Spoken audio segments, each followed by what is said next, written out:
राज्याचे उपमुख्यमंत्री अजित पवार यांनी मंत्रालय आणि विधिमंडळ वार्ताहर संघाच्या वतीने आयोजित राज्यस्तरीय पत्रकारिता पुरस्कार सोहळ्याच्या कार्यक्रमाला हजेरी लावली होती। यावेळेला अजित पवार यांनी पत्रकारांशी मनमोकळा संवाद साधला। माध्यम आणि राजकीय नेत्यांच्या नात्यावर कोपरखळी मारत दादांनी विविध मुद्द्यांवर आपली रोखठोक मतं मांडली आहेत। बघूयात दिलखुलास अजित पवार। अजित दादा म्हणजे रोखठोक, एक घाव आणि दोन तुकडे। पण माध्यम आणि अजित दादा हे नातं जरा वेगळंच आहे बरं का। माध्यमांशी हमखास आणि दिलखुलास बोलणारे नेते म्हणजे अजित दादा, पण याच अजित दादांनी माध्यमांचा धसका घेतल्याचं दिसतंय। सिंचन घोटाळ्यात मीडिया ट्रायल झाल्याचं अजित दादा म्हणाले आणि त्याची मोठी किंमत मोजल्याचं सुद्धा अजित दादांनी सांगितलं।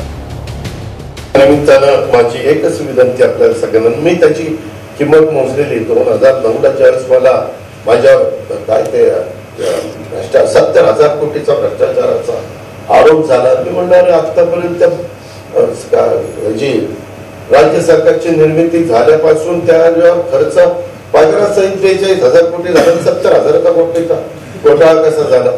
पण बाकीच्यांनी विरोधकांनी पण जोरात लावून धरलं, मीडियाने पण त्या ठिकाणी जोरात लावून धरलं।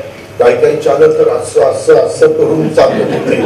आम्हालाही वाटायचं नाही काय ह्याला कुठली कळली, आपणच काही चुकीचं आहे का काही कळलं। पण काय वाट लागली कितीतरी वर्ष माझी, अजूनपर्यंत ते इन्क्वायरी चाललेल्या होत्या।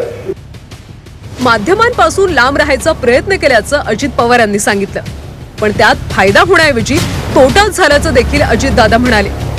निवडणूक निकालावेळी दाखवलेल्या एका ब्रेकिंगमुळे आईनं मोठा धसका घेतल्याची आठवण अजित पवार यांनी सांगितली।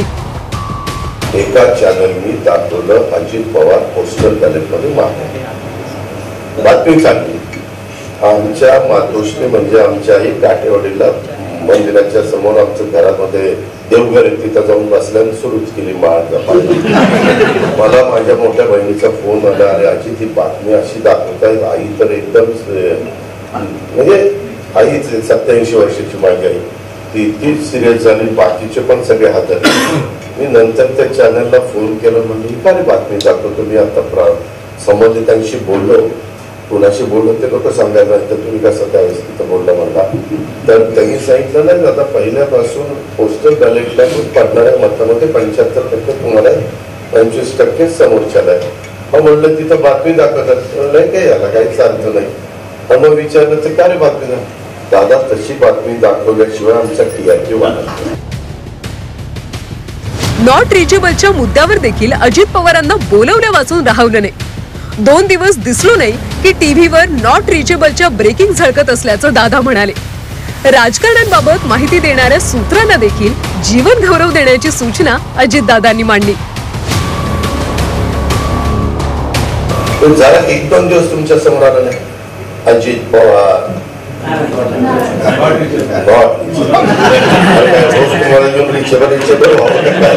आम्हाला काय आमचं आयुष्य आहे का नाही, तरी आम्हाला काही विश्रांती अजित पवार नॉट रिचेबल, गाड्या मागं फिरतील काय फिरतील नको त्याच्यामध्ये।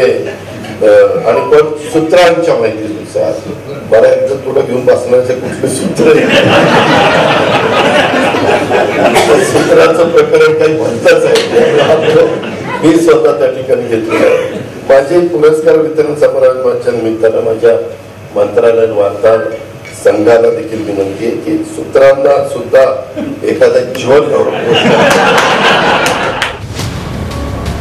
माध्यम आणि राजकारण्यांचे संबंध तसे तुझं माझं जमेना तुझ्या वाचून कर्मेना असेच असतात।